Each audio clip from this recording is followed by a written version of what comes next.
Cool, thank you everyone. Yeah, I'm Anna, I work at Hive in London, and I'm here to talk to you about our experience of a bunch of web developers who became native developers kind of overnight, and how we took some of our code from web to native, and how that went, and how it's going now.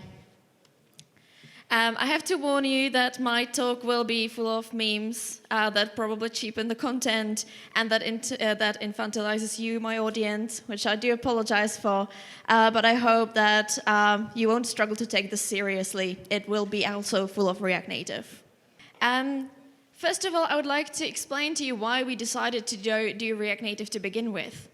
We are a smart homes company. We've got a lot of different devices, such as thermostats and light bulbs and sensors and cameras, which you can obviously control with the apps that we make.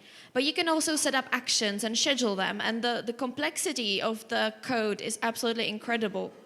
And we used to have 3 different apps. We used to have web app, Android, iOS. So there were 3 different teams working on features.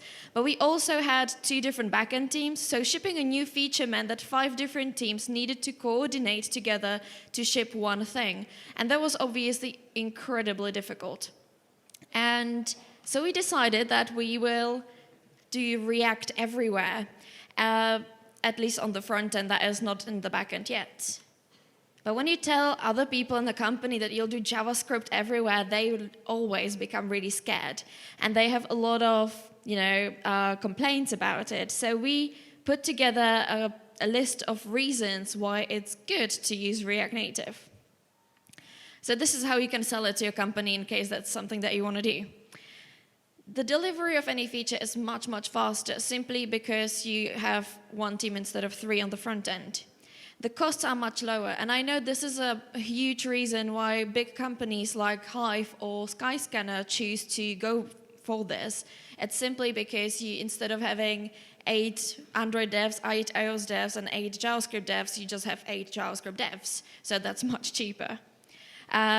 It's also easier to hire. Again, you don't have to hire 3 different kinds of people, you just hire 1 type of developer. It's true that hiring React Native developers is difficult, but you can just take a React developer and teach them the native side quite quickly. Also, it's quite a cool technology to use. I know it's not cutting edge anymore, but it's still quite a nice thing to dip your toes into. So those were the reasons why we decided to do it. But how did we actually go about it? We set on this journey to create React Native app to replace the native application. So we did not create a hybrid application. We straight decided to replace them. So everyone from the web team became a JavaScript team, and we just started working full-time on the native app. And one day I came to work and I installed Xcode, which took 6 hours. And after that, I was thinking, how do I actually take the web code into native? And I sort of thought about these 3 different areas, about the UI components and styling and business logic. And I was wondering what things we could possibly take with us. And I thought that maybe UI components would be really simple to take due to the way React renders stuff. And remembering how styles worked in Android SDK, where writing 1 dropdown took you like 200 lines of code, I assumed that styling would not be possible to take with us. And the same for business logic, because in the native world, you obviously have a lot of SDKs and a lot of hardware integrations that would not be quite applicable to web. So I assumed that we would need to rewrite it all from scratch. But I was completely wrong. All of that was completely wrong assumptions. In order to explain to you why I was wrong, I would like to tell you a little bit about React Native and the way React renders UI. And then I will explain to you what that practically means in terms of how we write code. So React Native is cool because you write your app just the same way you write it on web. You just use some JSX and you create an app. And that sits in a JavaScript runtime, which runs your React application, which then sits in the native framework on the phone. And there is just this thin layer called the React Native bridge between the JavaScript runtime and the native. That means that the application never gets compiled. So that's a huge difference from other apps. But it also means that there is no web view. That used to be quite a big hindrance for a lot of frameworks. it simply still runs in JavaScript and just happens to be able to pass some data into native, which then decides how to render things. So what happens with the component? If I go from code for some sort of loading icon to the actual thing displayed on the phone, how do I actually do it in React Native? Well, generally speaking, in React, we have the application, and then React passes it into a virtual tree. The tree is just an object. It's like a blob of data, which is very easy to pass to different environments, such as render it out into a DOM tree, or you can render it out into Android or iOS components. You can even use React to control hardware these days. I mean, you can pretty much do anything since Fiber came out. And that's due to the fact that virtual tree is simply an object of data that describes how the app looks like right now. So looking at React Native, I thought that, well, we've got this app, and there's a JSX and JavaScript runtime, passes it into this blob of data, which then gets passed over the React Native bridge to the native world, which then decides how to render it. But there is a little bit of a difficulty here. Let me introduce you to the components cross-platform matching game. It is quite a tough thing to do. Because when you look at the components you've got available on web, you've got divs and spans and h1s and similar things. And they are all determined by the fact that web originally was a document. The semantics there really matter. It matters if it's h1 or h2. A lot of these things are, about something else. Later on, we started creating dynamic apps, and these things stopped mattering that much. But the UI kit that we get from web is very different to the one that we get in native world. These are some of the iOS components. You can see that there are views and scroll views and sliders and buttons. All of these components were created with the idea that the user will interact with the app. And that's just the iOS. When we come to Android, they do have some similar ones. You're going to see scroll view and button. But there are differences between the two platforms simply because they were developed by different teams, different companies, and they didn't really, talk to each other. So my favorite example is in iOS, you have UI date picker, which is just one for choosing date and time. But in Android, you've got date picker and time picker as separate components. And there is no way of combining those two because simply the UX of those two platforms are different. So suddenly it starts being a little bit like, well, okay, I can take the data object, but how do I decide what to render out at the end? Some things are very simple. I can say, well, div is the same as view, same as UI view, and paragraph could be a text. But then there are a lot of other things like h1. I can still say it's a text with certain styling, but I'm losing the semantic meaning of it that it's actually a heading. And similarly, if I have a slider in native applications, I don't really know how to translate that into a web component. Well, not by default because we don't have slider in web. So it suddenly becomes a little bit of a headache. And I understand why React Native team decided not to give you the same tools for different platforms. Instead of that, in React Native, you actually have specific libraries with those specific components you use in native. So there are differences. And that ultimately means that UI components are not reusable because the elements that we use to render the UI are different and are not matchable. There is a bit of a difference with higher order components. If you have, let's say, a component that just defines a screen that says there is a title, there is some sort of main body, and there is a footer, that's something that you could still reuse across platforms because there are no actual UI components. But you would need to tell such a component what lower level components it should use to render itself out. And we found that was actually extremely impractical. It turned out to be so complicated that we decided that we don't actually want to go down that path. There are a few exceptions to the rule, and the main one for us was SVGs. They're obviously assets. We have all our icons as SVGs because they are scalable and cool, but SVGs are essentially XML, and they are very much a web thing. You can use them in React Native using an SVG library, but that means that you have to tell every single icon what elements to use to render. So we wrapped all our SVGs in the function that you can see on top level, where we are passing through the sort of end level components that we wanted to use. But that would be really complicated to do everywhere. So in some cases, like SVGs, it's great, but we actually try to refrain from using it very much. So the outcome is we can't really reuse UI unless there are a few exceptions. When it comes to styling, it's a different game entirely. The React Native team decided to use CSS. Can you raise hands here of people who like using CSS? Wow, that's far more than like at normal talks. I usually get like 300-400, but this was maybe like 10 people here, maybe 20. So that was quite successful. But the truth is that most developers don't like CSS. But the nice thing about it is that if you're a web developer and you read this, you understand it, although it styles a React Native component. You've got the style attribute where you pass through the styles, that's easy. And then you've got CSS and JS, which you can very easily read. There are a few differences in React Native, however. You can notice that font size does not have any unit. That is because React Native does not use units. Everything is flexed by default, and everything is flexed in a column and not in a row. So there are a few differences in the platform again, but vast majority of things can be reused. And this especially becomes powerful when you use design systems and you want to define colors and spacing and these sort of lower level things.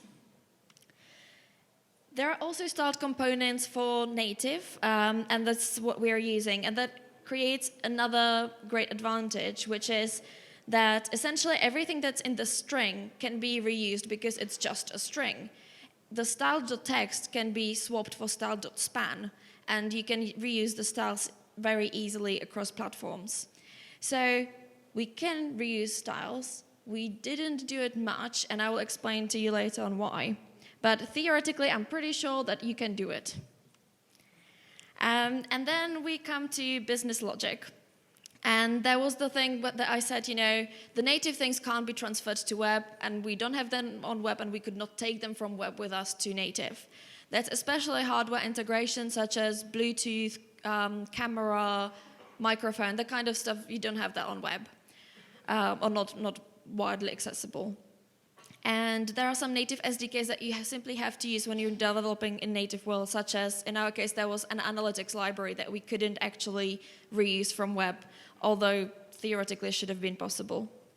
However, as I said, the app is running in JavaScript runtime, so everything that's written in pure JavaScript that does not rely on outside APIs can be used exactly the same way.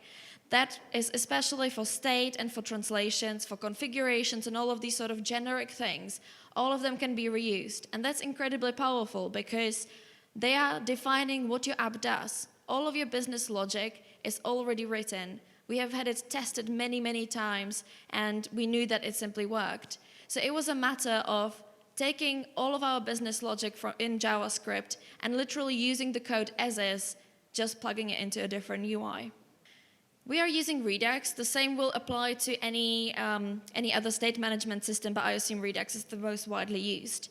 And we realized, to begin with, we thought that we can reuse absolutely everything, but later on we realized there are some things more reusable from the state than others. Things like API calls are super reusable. They actually don't do anything with Redux, right? They are just a way of defining how we get data and send data to the platform. Same thing for reducers. We usually consume the same data, so we can still use it. Selectors are still the same because we're just accessing the same data. Things start getting a little bit complicated when it comes to sagas because although the business logic tends to be the same, we made a little bit of a mistake in web, and that is that we put some navigation logic into our sagas, such as, when you install this device, redirect the user to dashboard. And that was a mistake because obviously navigation is not a cross-platform thing. So we had to use a lot of if statements suddenly in our sagas. If platform equals web, do something differently. And then we realized maybe it would be actually easy to have sometimes separate sagas because web suddenly started working differently than native. But still, they are to a huge degree, they are reusable. The same thing goes for constants and config and all of these things that you assume, like endpoints and hosts and all of this stuff. any kind of environment configuration, phone numbers that the user should call in case there is a problem. All of this stuff is still the same because it's just a JavaScript object. Actions are to a huge degree reusable as well, but because they are already quite linked to the UI, there will be some different actions that you would take in native as opposed to web. So they are, like I would say, maybe 60% reusable. The biggest mistake we made, however, was reusing connect map state to props, map dispatch to props. We thought naively that this will just work because obviously we want the screen to have the same data as in web and in native. But it turned out that the way we connect state in native is different for performance reasons. In web, we tended to just have one connect for the whole screen and then pass down props. But that causes so many re-renders that are so noticeable in native world that we had to drop that and start making much smaller connects on like lower level components. There is also the fact that simply screens in native sometimes look differently to the ones in web. So reusing this whole like block of data supplied to a screen didn't work for us. What proved very useful was having really good set of selectors and then just plugging them into the mappings as we needed. And that created enough reusability for us that it still allowed us to ship code very, very quickly. So to sum up this part of the talk, UI components are practically not reusable. Styling, I'm pretty sure is, but we didn't really do it. And business logic that's the holy grail of React Native integration.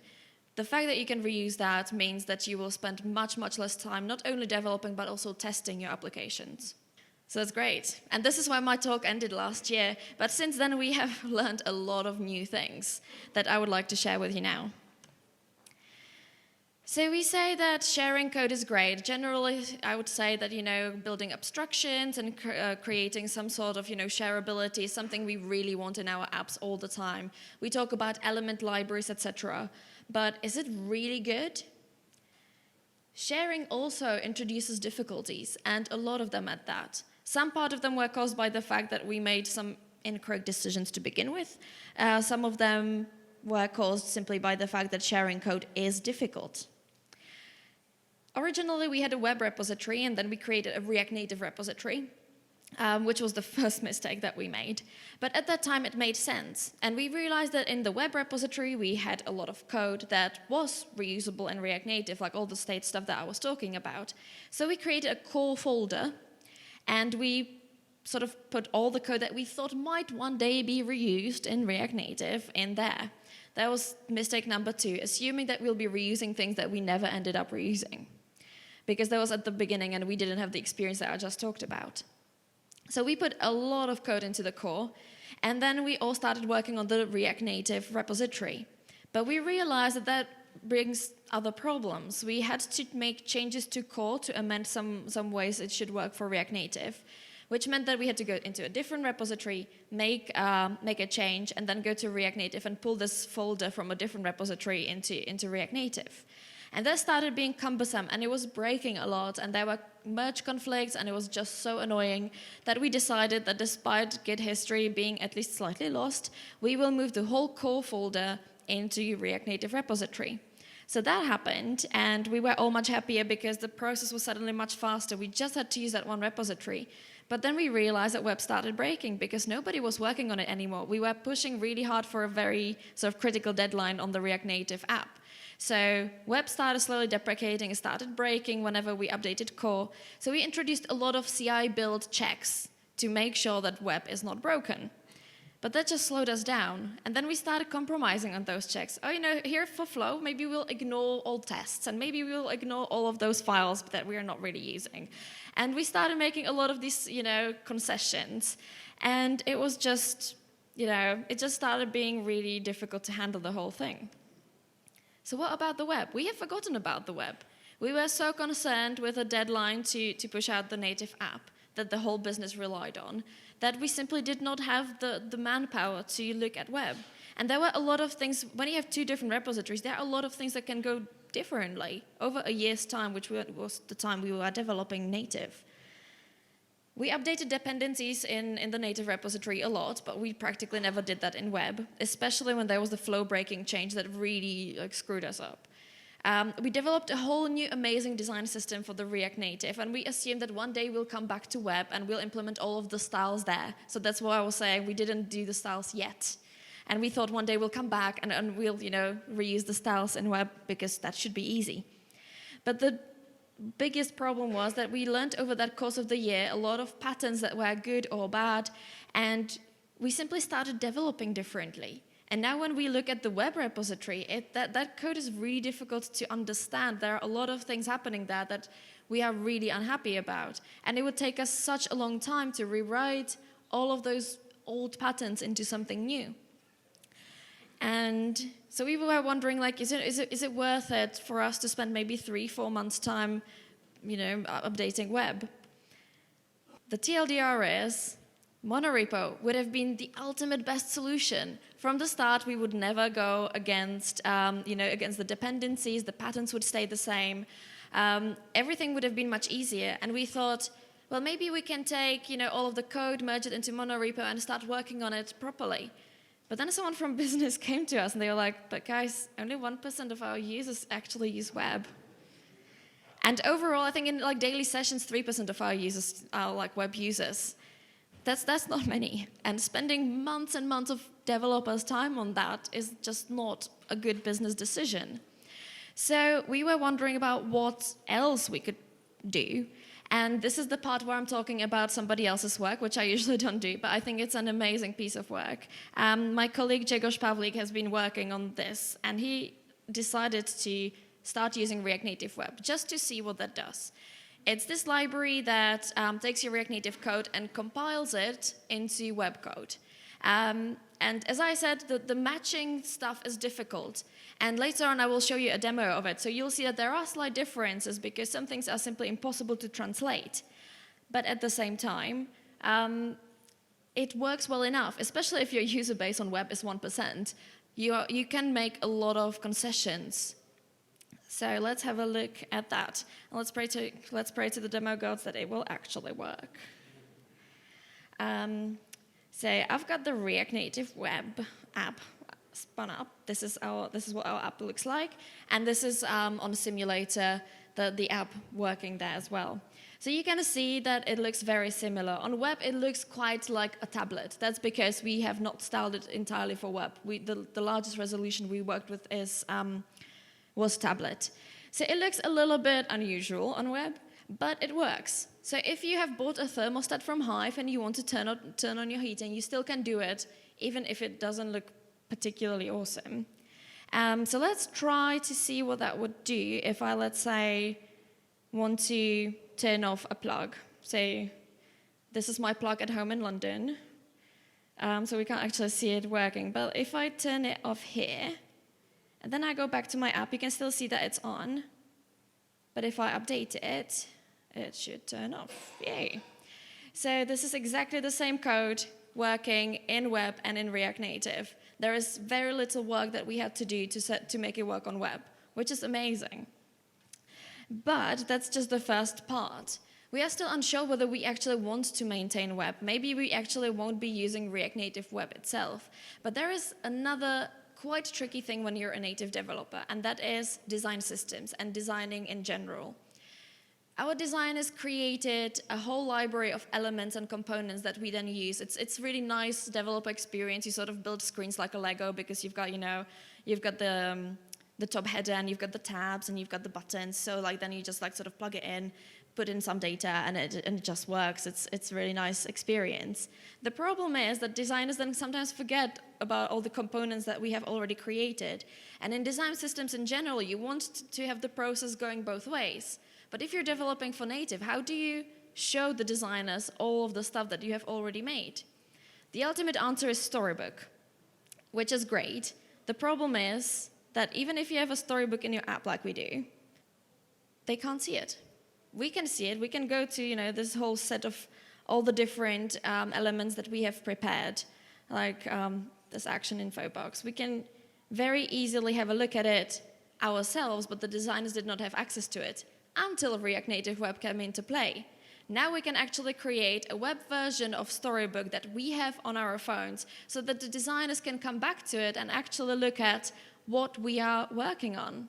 So if I have a look at Storybook here in web, this is the web version of what you have just saw on the phone, you can see that these things are very similar. So for example, if I choose Action Sheet, that's quite a nice one, you can see that this quite looks like an iOS thing, right? But you can see exactly the same thing on web.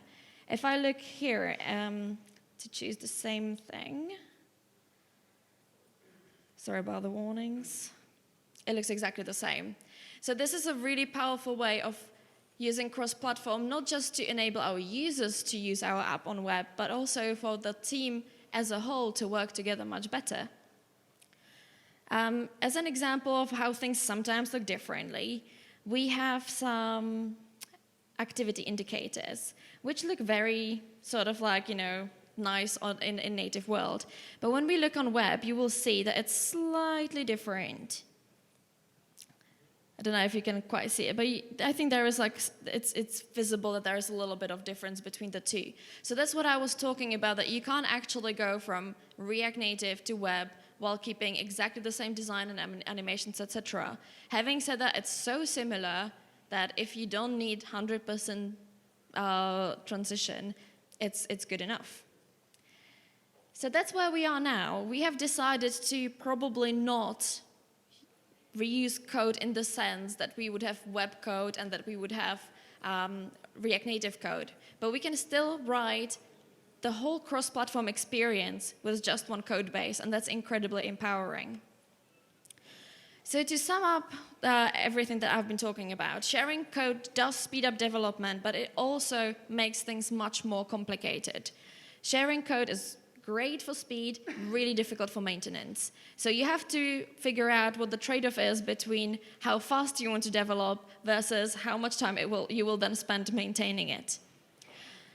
Use a monorepo in case you want to share code. Don't do two repos, it did not work. The only downside to a monorepo is that you need to create kind of custom build pipeline, but it's time really worth spent.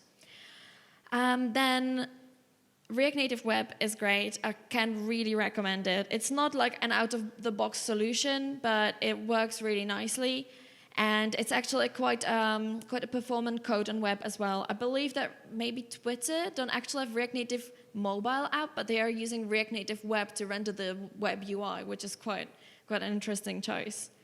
And design systems are great, and we can actually use React Native and React Native Web and this whole cross-platform sharing to make sure that our consistency in terms of design and elements is quite right. So that's everything from me. Thank you very much for your attention.